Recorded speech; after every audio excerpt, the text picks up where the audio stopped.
안녕하세요. 이베스트 투자증권 이혜민입니다.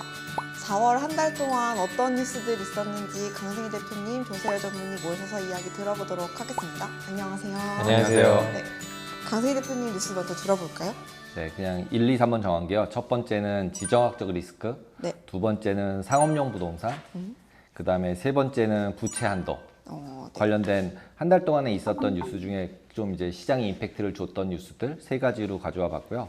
그래서 지정학적 리스크는 최근에 한 4월 20일 날 뉴스로 옐런 재무장관이 나와서 컨퍼런스 같은 걸 한 데서 얘기를 한 게 뭐냐면 경제랑 상충이 되면 경제 버리고 정치로 간다는 거죠. 안보가 우선이다.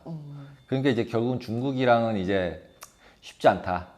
쉽지 않다라는 게 이제 계속 더 드러나고 있는 모습이고, 네. 그걸로 인해서 이제 결국은 인권이나 이런 것들에서 중국이랑 임팩트가 계속 생기면 지금 이제 대만 문제가 또 이슈가 될 수도 있고, 우리나라 원달러도 이거에 영향이 있지 않냐라는 얘기가 이제 나오기 시작을 하거든요. 그러니까 왜 우리만 이래야 되는 거예요, 원달러가. 이러다 보니까 지정학적 리스크 나오는데 그럼 우리가 전쟁 나는 거야? 뭐 이런 까라의 얘기까지 이제 뉘앙스가 나니까 여러 가지 이제 가정들이 나오는 거죠, 솔직히. 그래서 주식도 외국인들이 사고 있고 채권도 사고 있는데 원달러는 반대로 가고 있으니까 이건 뭐냐는 거죠. 그러면 결국 이건 다 역에서 일어나는 일들이고, 그러면 이제 역에서 일어나는 일들을 어떻게 해석해야 되는 거냐고 생각을 해보면 결국 이제 중국 위안화에 대한 프록시 네. 이런 것도 있고 하니까, 그래서 옐런이 이런 얘기를 막 하고 있었고, 네. 실질적으로 워렌 버핏 같은 경우가 12년 만에 일본을 방문해서 이제 일본 회사 무역 상사들 주식을 많이 샀다고 이제 뉴스가 많이 나왔어요. 네. 그러면서 이제 또 채권 발행도 하고 네. 이러면서 이제 결국은 이제 워렌 버핏조차도 중국을 약간 손절하는 느낌. BYD도 지분 매각하고 그다음에 TSMC도 다 매도하고, TSMC 같은 경우는 실제로는 이제 산지 얼마 안 돼서 매도를 하는 바람에 워렌 버핏스럽지 않게 이렇게 단타를 그쵸. 치냐. 워렌 버핏은 장기로 갖고 그쵸. 가는 사람인데. 예. 그렇게 해서 얘기가 나오면서 이제 질문이 나왔을 때 이게 회사의 문제는 하나도 없다. 회사는 좋은 회사 맞고 손익 나는 것도 아무 문제가 없는데 우리가 판 거는 그냥 지정학적 리스크가 있어서 팔았다. 이렇게 얘기를 해버리니까 이거는 대만이랑 중국이랑 썸띵 뭐가 있어야 된다는 얘기잖아요. 네. 그러니까 이제 그 불안하다라는 걸 버핏이 이제 느낀 거고, 그 다음에 이제 무역 상사들을 산 것도 이제 뭐 삼성물산 다녀보셔서 아시겠지만 이게 자원을 엄청 가지고 있대요, 얘네들이. 뭐 이제 샀다 팔았다 하다 보니까 이제 그 가지고 있는 게 식량하고 자원들에 대한 기본적으로 그 무역 소스랑 그다음에 그런 자원회사 됐죠. 자원회사가 돼 있는, 종합상사가 자원회사가 돼 있는 상태여서 결국은 이거는 자원을 샀다라는 게 되는 거다라는 거죠. 그러니까 결국은 뭐냐면 그런 자원은 또 거기다 이제 지정학적 리스크가 커져서 진짜로 전장이 나거나 이러면 근처 나라가 이제 이득을 보잖아요. 네. 그러면 이제 대만에 썸띵 잘못되면 거기다 저 무기 넣고 뭐 이러면서 또 이제 또 부자가 되겠죠. 이제 마지막 이제 10년 잃어버린 10년 다시 살리나 뭐 이런 느낌에 이제 되는 거고, 그다음에 이제 그러면서도 또 예나 채권을 발행을 했으니까 그래서 이제 그런 부분들, 그리고 이제 또 그걸 까보니까 2020년도에 61억 불 투자를 먼저 했었고 작년 11월에 24억 불을 했는데 그게 130억 불이 돼 있더라고요. 그래서 45억 불 이득이더라고요. 그래서 역시 나 훌륭하신 분이에요, 그죠? 근데 이제 이 뉴스가 문제라기보다는 우리가 좀 이제 해야 되는 건 아까 말씀드렸듯이 진짜 지정학적 리스크가 생기면 우리랑 너무 가까운 데 있잖아요. 네.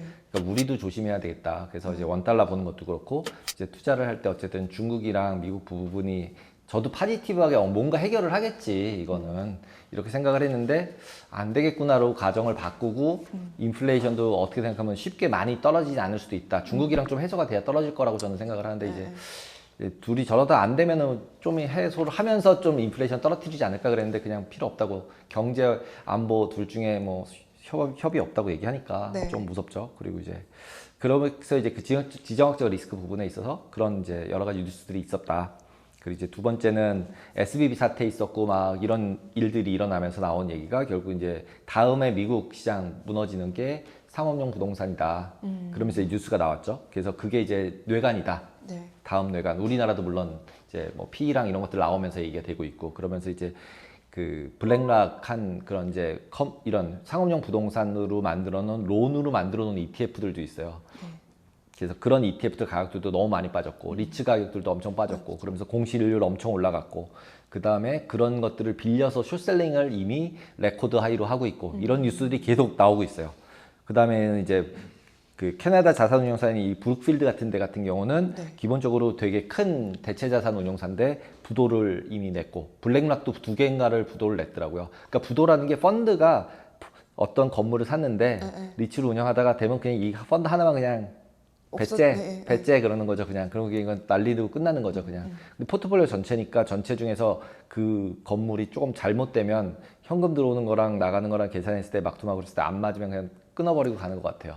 그래서 이런 것들이 자꾸 발생을 하면 여러 가지 이슈가 발생할 수 있지 않을까라는 생각이 들어요. 그리고 이제 사무실 자산 4천억 불 중에 1,000억 불 정도가 이제 올해 이제 만기가 된다니까 이게 롤오버가 안 되면 잘못하면 경매 나오고 이럴까 뭐는 어떻게 되나 이런 얘기들이 나오고 있어요. 그래서 이걸 보면은 결국은 이제 상호형 부동산 부분이 문제가 없다라고 얘기하기는 굉장히 어렵다. 뉴스들이 너무 많네요. 그렇게 말하기에는. 네, 말하기엔 너무 많고 그 다음에 이제 중소형 은행들이 원래 이제 이런 데 대출을 많이 해줬는데 지금 SBB 망하면서 뭐 계속 여러 개 나오고 있잖아요. 네. 그러니까 이제 그 다음 거 내면은 문제가 발생하지 않을까? 그러면 이제 결국은 이런 문제가 발생하면 미국은 해소를 또 하려고 하겠죠. 그러면 그냥 개인적으로는 또 그냥 M&A 시켜버리거나 P&A 방식으로 없애버릴 수도 있기 때문에 이번에 SBB 한 것처럼 네. 예, 그래서 이거가 이제 어떻게 될지는 되게 이제 물음표긴 한데 이제 너무 사람들이 쳐다보고 있어서 이거 전쟁보다는 얘가 더 안전한 것 같아요. 이거가 일어날 가능성보다는 전쟁이 더 무서운 것 같아요. 지정학적 리스크가 모든 사람이 쳐다보면 그 일이 일어나도 잘 안 일어나더라고요. 네. 그런 그죠? 거. 예, 잘 안 일어나고 모두 예상하는 위기는 잘 안 오잖아요. 예, 야 위기다 그러고서 위기 온 적은 한 번도 본 적이 없거든요. 아닌 걸라고 생각했다가 와서 문제인 거지. 위기는 보통 예상하지 않은 데서 터지죠. 그렇죠. 이건 너무 사람들이 쳐다보고 있고 모든 곳에서 데이터를 해가지고 막 개인 투자자들까지 다 보고 있는 상태가 리얼타임으로 막 공실률 아니 미국 빌딩 공실률을 우리가 왜 리얼타임으로 알고 있어야 되죠? 그래가지고 야 이건 진짜 어렵다 이런 생각이 들었습니다. 그리고 이제 세 번째 뉴스는 이제 부채 한도 최근 들어서 이제 미국에서 금리나 이런 부분들이 계속 이슈가 되고 있어요. 그러니까 이제 지금 특히 최근 지난주에 만기가 한 달짜리 금리는 3.79인데 네. 2달, 3달짜리들은 다 막 4.8 막 이런 거예요. 너무 금리 차가 큰 거예요. 그러니까 막 1.7% 차이 나니까 말이 안 되는 금리 차인데 이게 왜 이렇게 되는 거냐라고 봤더니 이제 미국이 디폴트를 선언을 하면 돈이 없어지면 이자를 못 받으니까 그 당시에는 결국 캐시플로우가 안 일어나나 봐요. 그러니까 부도 처리가 돼버리는 거죠. 그러니까 실제 리얼 부도는 아니지만 현금 흐름이 다 멈춰져 버리니까 그런 기업이나 아니면 MMF나 이런 애들이 안 사는 거죠. 그러니까 이제 그 이제 X데이트라고 불리우는 그 타임이 6월 5일이더라고요. 그러니까 그 전후로 만기되는 것만 다 사는 거고, 그러니까 그 앞에 거는 그러니까 계속 가격이 비싸지는 거죠. 그러면 금리가 내려가는 거고, 그래서 밑으로 완전히 내려갔다. 이런 것들을 이제 뉴스로 나오고, 그 다음에 이제 CDS, 미국 CDS 같은 경우도 1년짜리 같은 경우가 엄청 100bp가 넘어간 상태가 된 거예요. 이게 2011년도에 미국 신용등급 강등했을 때보다도 높은 상태가 됐기 때문에 기본적으로는 지금 저 부채 한도가 원래 저는 이제 처음에는 양치기 소년이잖아요. 맨날 저러다가 끝에 가서 하잖아요. 했잖아요. 지금까지. 그래서 그냥 이번에도 그런가 보다라고 저는 생각을 해서 했었는데 과거에 그렇게 됐을 때는 지금처럼 이런 현상이 없었어요.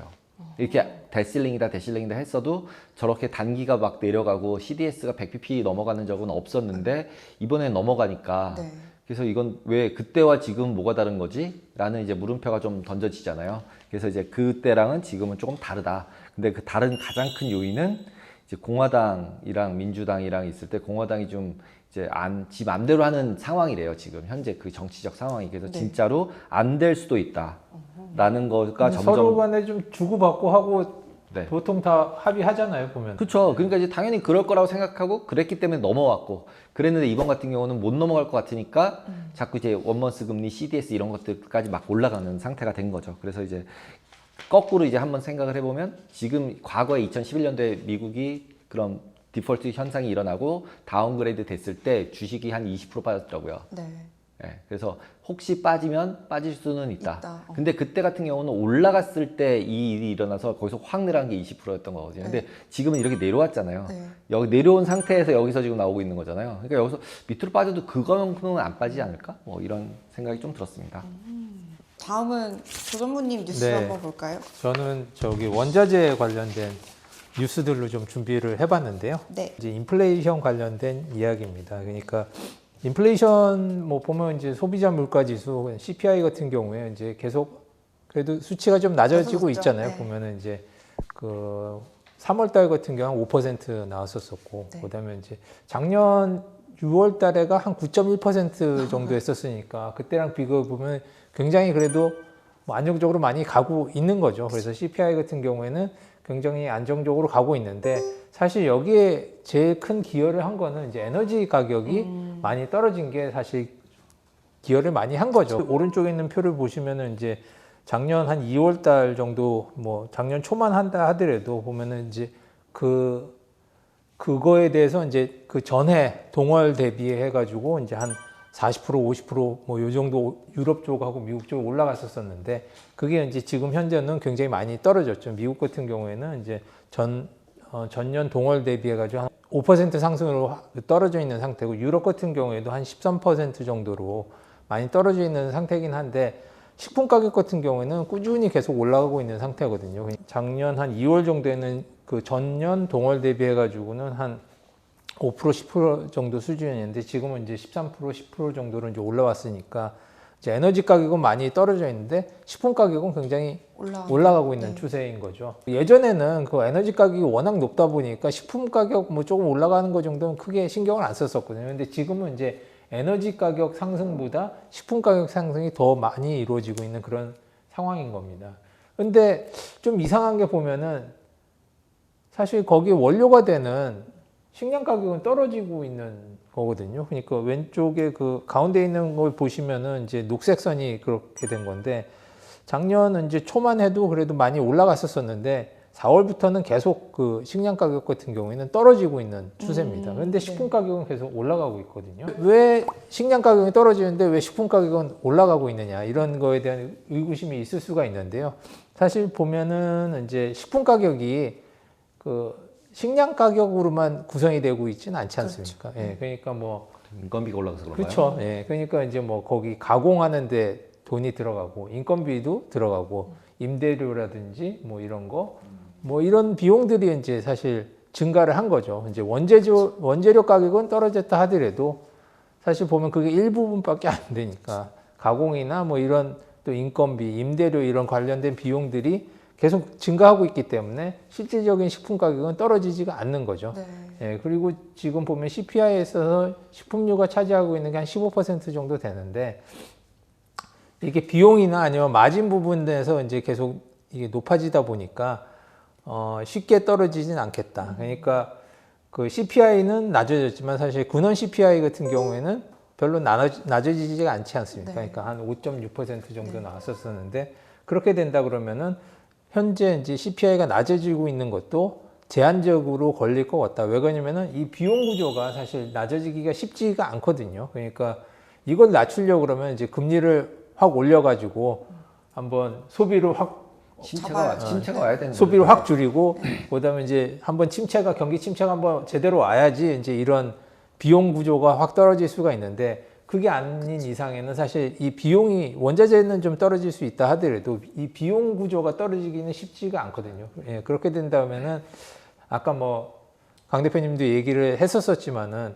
인플레이션이 그렇게 낮게 가기는 당분간은 쉽지는 않을 것 같다. 왜 그러냐면은 이런 비용 구조 같은 경우에 떨어지기가 쉽지 않고, 또 식품 가격 같은 경우에도 이런 비용 구조가 높기 때문에 사실 이런 부분에서 더 이상 떨어지기가 쉽지 않은 거기 때문에, 뭐 인플레이션 같은 경우에는 소비자 물가 지수 같은 경우에는 뭐 현재 수준에서 크게 더 빠지기는 쉽지는 않을 것 같고, 그렇게 된다 그러면은 뭐 연준에서 얘기하고 있는 한 2% 가는 건 아주 먼 얘기지 올해는 않나. 어려울 것 올해는 같아요. 쉽지 않을 것 같아요. 예, 식품 가격도 그렇고. 예, 그래서 그런 부분에서 한번 좀 얘기를 해보고 싶었고요. 다음 뉴스는 설탕 두 번째 같은 경우는 가격이네요. 설탕 가격입니다. 그러니까 그 농산물 가격은 다 전반적으로 하락 추세이긴 한데요. 지금 설탕 가격만 올라가고 있는 추세거든요. 네. 보면은 이게 올라가게 된 거는 이제 가장 큰 요인은 이제 주요 생산국들의 이제 생산이 부족, 생산 이제 차질이 생기면서 이제 가격이 올라간 거고, 그다음에 이제 중국 같은 경우에 이제 그 리오프닝이 되면서 이제 소비가 살아나면서 그런 부분들이 이제 설탕 가격을 많이 올리게 된 건데요. 네. 설탕 같은 경우에는 이제 주로 많이 생산되는 국가가 이제 브라질이라든지 인도, 태국, 뭐 중국 이런 나라들에서 이제 주로 생산이 됩니다.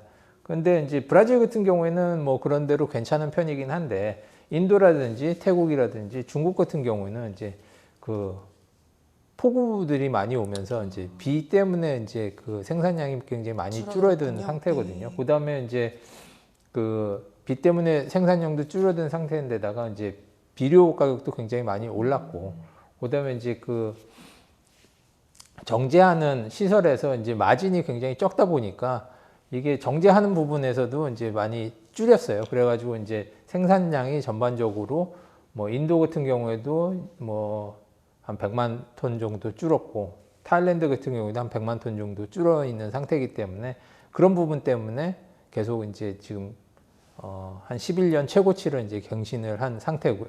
당분간은 이런 이슈들 때문에 가격이 뭐 좀 더 올라갈 수도 있지 않을까 그렇게 생각이 되긴 합니다. 근데 설탕은 어디서 나오죠? 사탕수수 뭐 이런 거. 사탕수수에서 그렇죠. 예, 사탕수수나 이제 슈거 비트 뭐 이런 데서 이제 그 생산을 하게 되는데, 보면은 그 사탕수수로 이제 또 생산할 수 있는 물질이 있잖아요. 보면은 설탕 말고. 에너지 뽑아내나요? 네. 에탄올. 그러니까 에탄올이 에탄올을 예, 에탄올이 사탕수수에서 이제 생산이 됩니다. 그러니까 예전에는 다 이제 사탕수수에서 설탕만 만들어냈었었죠. 그리고 네. 이제 그것만 이제 공급이 됐었었는데, 지금은 이제 사탕수수에서 에탄올로 굉장히 많이 생산을 하고 있거든요. 특히 브라질 같은 경우에서는 에탄올 비중이 굉장히 높은 편입니다. 그러니까 지금까지는 이제 에탄올 가격이 괜찮았거든요. 그러니까 에너지 가격이 작년만 해도 굉장히 높았었고, 그렇기 때문에 생산되는 상당량의 이제 그 사탕수수를 가지고 이제 생산하는 게 상당 부분이 이제 에탄올 쪽으로 많이 갔었었는데, 설탕 가격이 이렇게 많이 높아지게 되면은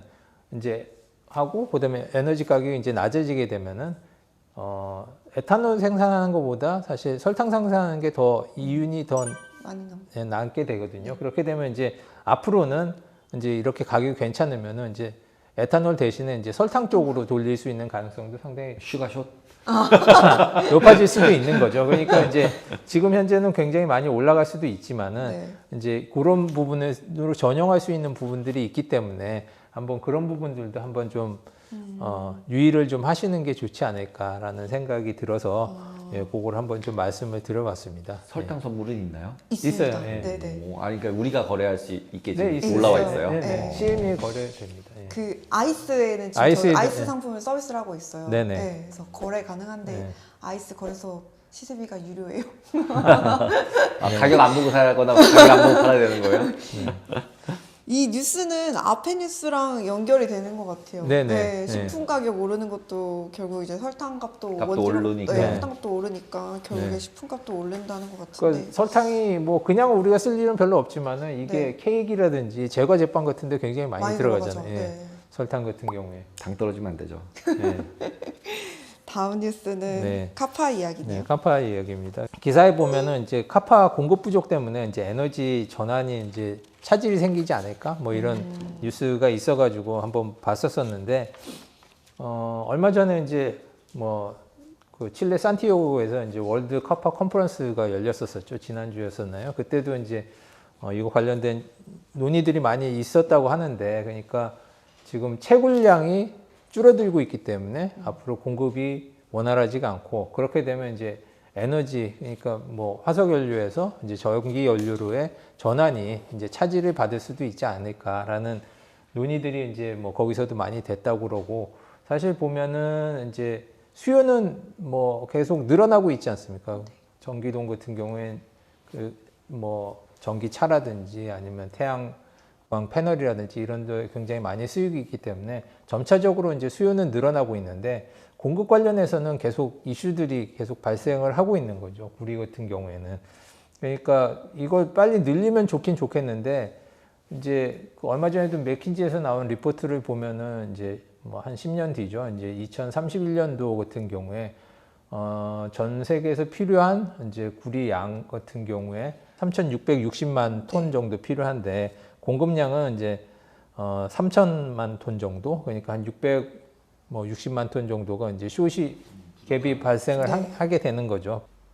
그렇게 되면은 공급량을 좀 늘려야 되는데 사실 공급량을 늘리기가 쉽지가 않거든요. 지금 현재 이제 광산에서 매년 채굴되는 양 같은 경우에 한 2,200만 톤 정도 되는데 이걸 갖다가 이제 늘리면은 좋겠지만은 사실 지난 3년 동안에 늘어난 양이 한 100만 톤 정도밖에 안 돼요. 그러니까 이게 향후 이제 한 7, 8년 만에 뭐 한 1,000만 톤 정도가 늘어나기가 쉽지가 않지 않습니까? 그러니까 그러려고 그러면은 이제 새로운 광산을 개발을 하고 뭐 이런 부분들이 필요하지만은 사실 돈을 벌려고 그러면은 돈이 돼야지 이제 거기 투자가 이루어지는데 지금 현재 뭐 한 구리 가격이 한 톤당 한 9,000불 언더지 않습니까? 한 8,700톤, 8,700불 정도 되는데 신규 광산에 투자하려고 그러면 적어도 한 15,000, 톤당 한 15,000불 정도 돼야지 이제 그래도 신규 광산에 이제 투자를 할 요인이 발생하는데 지금 현재 수준으로서는 그냥 뭐 있던 데서 좀 증산하는 정도지 신규로 개발하는 게 쉽지가 않은 상황이긴 하거든요. 그래서 공급 관련해서 그렇게 빠르게 늘어나지는 않은데 이제 수요 관련해서는 이제 그 전환이 보면 언제 이렇게 더 빨리 이루어지느냐 이슈지 늘어나기는 늘어날 거지 않습니까? 그렇기 때문에 그런 부분에서 이제 공급 관련된 갭들이 많이 좀 발생하지 않을까라는 게 이제 그 기사의 내용이었었고요. 그다음에 이제 그러면 그 정말 그럼 수요가 그만큼 늘어날 수 있을 거란 거 한번 봐야 되는데 또 기술 관련해서 이제 그런 부분들이 좀 많이 나아질 거라는 그 주장들도 많이 나오고 있거든요. 그러니까 친환경 쪽으로 넘어가고 있긴 하지만은 그래도 수요가 지금처럼 많이 들어가진 않을 거다. 그러니까 뭐 배터리 관련해서도 이제 거기 들어가는 구리의 양이 지금 이제 새로 줄여서 잘 만들 그렇죠. 수 있을 거다. 기술이 이제 발전되면서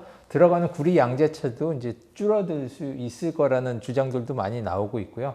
그다음에 이제 그 주로 이제 중국 같은 경우는 건설 부분에서 구리를 많이 사용을 하고 있었었는데 중국도 이제 과거 한 20년처럼 그렇게 건설 경기라든지 이런 게 앞으로가 또 그렇게 유지가 되지는 않을 거기 때문에 이제 물론 이제 공급도 좀씩 늘어나긴 하겠지만 이제 수요가 얼마나 빨리 늘어나느냐 하고 그다음에 이제 그 기술이 얼마나 빨리 발전해가지고 수요를 줄여들 수 있는가 이런 거에 이제 사실 경쟁인 것 같아요. 그래서 이제 앞으로 뭐 당장은 이제 구리 가격에 이제 영향을 미치지는 않겠지만은 장기적으로 봤었을 때는 기술 발전 속도가 빨라지면서 이제 그거만큼 얼마나 줄일 수 있느냐와 그다음에 이제 전환이 얼마나 빨리 이루어지면서 수요가 얼마나 늘어날 수 있는지를 갖다가 한번 살펴보는 것도 한번 그 좀 좋지 않을까 싶어가지고 한번 침체라고 그래서 고점 찍었다 이러는 거 아닌가요, 구리?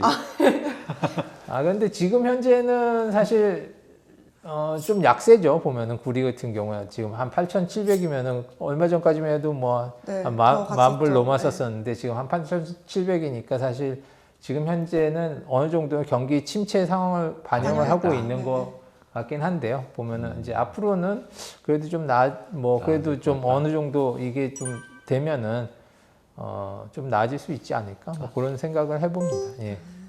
그래서 요 세 가지 한번 준비를 해봤습니다. 네, 이번 달은. 일반적으로 경제면에 보면은 이제 강 대표님 준비해 오신 뉴스는 많이 보이는데 이 커머디티 뉴스 어떻게 찾으시는지 매번 새로운 뉴스를 이제 가지고 오셔서 좀 신기하고 재밌어요. 알겠습니다. 그럼 다음 달에는 또 어떤 뉴스들이 있을지 또 기대를 해보도록 하겠습니다. 네, 감사합니다.